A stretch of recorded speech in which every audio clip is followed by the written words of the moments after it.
I have started the logbook process for my race car. Unfortunately, that means that the list of items to do has gotten longer, but I have a plan and a way forward. Today, I'm going to tell you about it.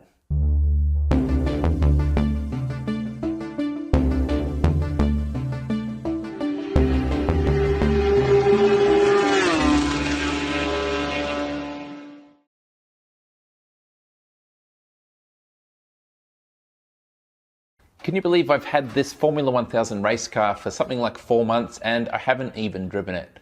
I probably could have, because I'm planning to do some local track days the first time I take it out, and the requirements for those are really low. Pretty much a helmet, long sleeve pants, long sleeves, enclosed shoes, and a current driver's license for the road. But all along I've wanted to build up to competing in a pretty friendly series in 2024, and for that I need a much higher standard, and that involves getting a logbook. In Australia, everything needs to go through Motorsport Australia, and what I need to race in my series is a logbook, and as the description says, a logbook is a type of registration for a race car. Looking at the new application, we need some basic details on the car, and one key component is the safety cage registration form. There's a form on Motorsport Australia's website where you enter the details of that, and thanks to Greg, who now owns one of the sister cars, I've been sent the original paperwork from South Africa, so hopefully this job's going to be a little bit easier. Someone has to sign off on the logbook to say that the car is safe and to spec, and we have a list of inspectors for each state in Australia. And the rules that they check are all listed in the technical appendix. The first document classifies each type of car, and mine is the first category because it's going to be free formula in this category here because it's 1340cc. Apart from that, we've got documents to cover all sorts of aspects. This one, for instance, goes through the required safety gear, and this is what we referenced when I went shopping for my safety gear, which you saw in a previous video. There's a whole document on fire extinguishers, and this is what I followed when I installed the updated system, also in a previous video. While I could have ignored most of this stuff and just driven the car at a track day, I figured it's all required because it makes it much safer, so I might as well get it right the first time.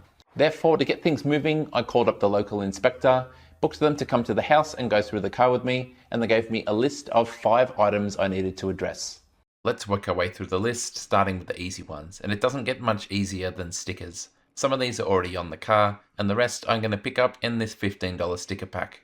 These are largely in place for marshals and volunteers, so they can safely tow your car, turn off the power, things like that. In the same spirit, item 2 is a marshal accessible electrical cutoff switch. Currently there's a switch just behind the steering wheel that you can flick up and down, accessible for me, but when the bodywork's on, anyone looking from the outside of the car can't see it. This one's going to be easy. All I have to do is move the switch and use the current wiring. It has to be accessible by me and marshals. I figure this spot near the V-box is pretty ideal. Item 3 I absolutely knew about, and that is a new harness. The old ones were out of date when I bought the car, and when I went shopping for my safety gear, I got a new 6-point harness to suit. The only question remains on fitment, because the old harnesses are bolted in a way that's incompatible with the new ones, either drilled through the chassis or going into M8 bosses welded in. The new harnesses, however, come with this carabiner system, and they came with matching eyelets. The thread, of course, is different and incompatible, being 7/16 rather than the M8 already in the car. Myself and the inspector discussed a few options. Option 1 is to buy some very high tensile M8 bolts, as well as nuts and washers, and insert them into the existing fixtures in the chassis. And to stop them moving, I would use Loctite, as well as a locking nut tightened back against the fixture to prevent the bolt from rotating. With sufficient clearance between the 2 washers, the carabiner can then clip into place and be securely held to the chassis using the M8 fittings. The inspector asked that I contact Motorsport Australia, seeking clarification for if this would be okay, and to assist with that I did a 3D model and this diagram to explain what I was asking. The harness manual talks about a system like this, but I'm expecting them to say no. So I also asked about scenario B, which involves getting some 7/16 high tensile nuts, which I've already purchased, and welding them around the chassis so the eyelets can screw straight in.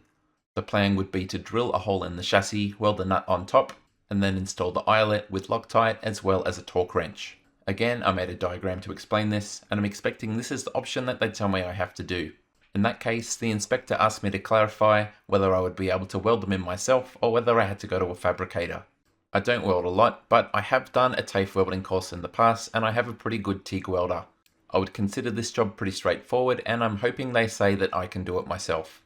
As of today, when I'm recording, it's been 2 weeks since I emailed Motorsport Australia and I finally heard back. They apologised, said they were attending to an event, and could I please provide the type of harness that I'm using so they can then advise me. That's fair enough, and hopefully they won't be too much longer in getting back to me so I can actually start moving with that part of the install.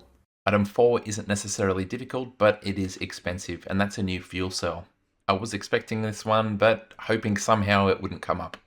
Like a lot of things in this car, the fuel cell is dated, meaning that it's probably expired and I needed to get a new one. My car still has the original bladder and that lives behind the seat, covered by these sheet metal panels. Access isn't actually too bad, about 10 minutes to remove all of the bolts. I'm sure you'll agree that this one looks pretty tired, and considering how vital it is that it does remain intact during a collision, you can understand why they want people to update them. If I was going to find a replacement, the first step was to pull everything out. This started with struggling to reach the fittings to pull out the hoses, and then trying to get out the actual bladder itself, until I remembered that it's flexible. I folded it in the middle and it came out really easily. The fuel feed hose went to a metal section underneath, and after I had removed that, I was able to pour the remaining fuel into a jerry can. There was about 10 litres in there, and I'm pretty sure it's years and years old. Here is the bladder in all of its glory, and it does have some text on it, but that text is pretty hard to read, at least in this photo. Here's some text to make that a little bit easier. Basically, it's manufactured to a certain spec, was created in 2010 and expired in 2015. Speeds as a company no longer exist, so I figured I'd have to get online and find some companies locally that could make custom bladders. This website was one candidate, but unfortunately the website is incomplete, and apart from the top couple of links, none of these other ones work. There's also Racer Industries. They have a generic page with a price of $3,500, but a custom tank is different, so who knows how accurate that price would be. So I would need to send them more details to get an accurate quote. So I measured up every single little thing I could on the bladder and I modeled it in CAD. I used that to make a detailed dimension drawing, and I sent them off, as well as a 3D CAD step file and a series of annotated reference images so I could get a quote. Do you want to guess how much the price was? Maybe pause the video, go down to the comments and type your answer. You ready? The price of the quote was $7,500 Australian dollars. And on top of that, I would need to pay to send parts of the old bladder over to America, which they can use when they manufacture the new one. Now, I expected it to be expensive, and I know Motorsport is expensive, but that is excessive. That's like 20% of the car's value from when I purchased it. So obviously I needed another way forward, but there was still item 5 that I needed to address. The last item was, unfortunately, me being way too tall for the car, at least how it was currently set up. Some people mentioned this in the comments after the race gear video, and I wasn't sitting as low as I could here, but unfortunately for me, those people were still right. Now obviously it's important in an open cockpit car that you're not going to be crushed if the car rolls over. So my understanding was that my helmet needed to clear a straight line between the highest 2 points on the chassis. And if I sat properly in the car and ran some masking tape from those points, it was just brushing the top of the helmet, so I thought maybe I would just be alright. But the inspector explained that the point is actually from the top of the roll hoop to the highest point just behind the steering wheel, which took away a fair bit of my clearance. Not only that, but the straight line was actually a point 50mm below those 2 points, meaning I was nowhere near fitting. So if we take this orange line to represent where I needed to fit my helmet underneath, we can see that it's going through the top half of my head, so I had quite a problem on my hands. I asked around, including Derek, who's selling the yellow Formula 1000 on the other side of the country, as one of the pictures in his listing showed the seat, and it looked like it was just some sort of wrapped foam with tape on the outside.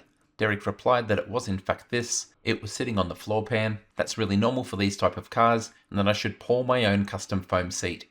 Derek has been super helpful throughout, so I'd like to point out that his cars had a price drop, so if you're looking for a car like mine, except already logbooked, this one might just be for you. As nice as it is, that lovely Tillet carbon seat is useless to me. So I unbolted it, took a deep breath, and started grinding off all of the welded on fittings that bolted it to the chassis.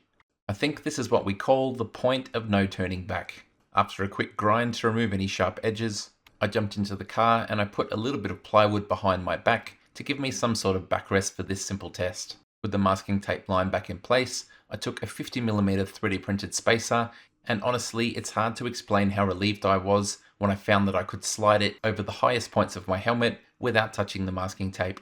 If this didn't work, honestly I'd just have to sell the car. There was no other way around it. I've spoken to the logbook inspector again and he's happy with the foam seat idea. So I got on the internet and I ordered quite a large amount of flame retardant 2-part expanding foam. And while I was waiting for it to come, I'm pretty sure I have a good solution for the fuel cell as well. After Googling, I found this company in America. And importantly, they got a wide range of fuel cells that meet the spec that I need, with a number of off-the-shelf items in a wedge shape that I should be able to fit to my car. For each of them, they have a dimension drawing, and I was able to use this to work out what would fit. I think this CB04 would be a good choice, and you can also buy a matching aluminium can for it, which will help protect it in the car and keep it tidy. This is the current plan, with all of the sheet metal panels that normally cover the old bladder removed, represented here with the yellow outlines. There should be room for the new cell and the aluminium can to sit in place, with the fire tank moved to alongside.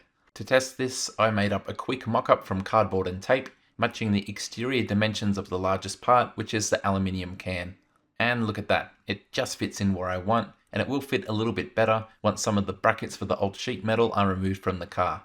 What's not pictured here is the battery that was also behind the seat, but I'm pretty sure there's just enough space for it in the cavity at the rear right of the cockpit. Obviously, I'll need to do a little bit of light fabricating just to make new mounting tabs for all of these components. But the way I see it, this solves 2 birds with 1 stone, because I get a much cheaper off-the-shelf fuel cell that brings everything up to date, and I also get a nice backrest to mold the seat on top of. So 2 steps forward, 1 step back. The list keeps on getting longer, but I'm slowly working my way through. If the fuel cell is going to take too long, I reckon I will remake this cardboard one out of plywood, so I can then put weight on it and that will be strong enough to then mold the foam seat, and I can get that going. A couple of thank yous before we finish. Derek Burns, the seller of the yellow Formula 1000, has answered my questions even though I didn't buy his car, which means you should. Greg, current owner of one of the sister cars, has also been great for bouncing ideas back and forth with. And another Greg, this time from the Formula Race Car Association, has been invaluable in patiently and generously answering my questions back and forth for months and months now. Feel free to give me your opinion on my plan in the comment section. Some of the comments have been pretty wide of the mark, but other ones have been quite valuable, so I appreciate all the feedback nonetheless. Before you can buy a race car, you need to make sure 1, you have enough room, 2, you can afford it, and 3, and probably most importantly, you have permission from your better half. Believe it or not, my wife was all for it and said she wanted us to be a race car family. Wifey, is this a trap?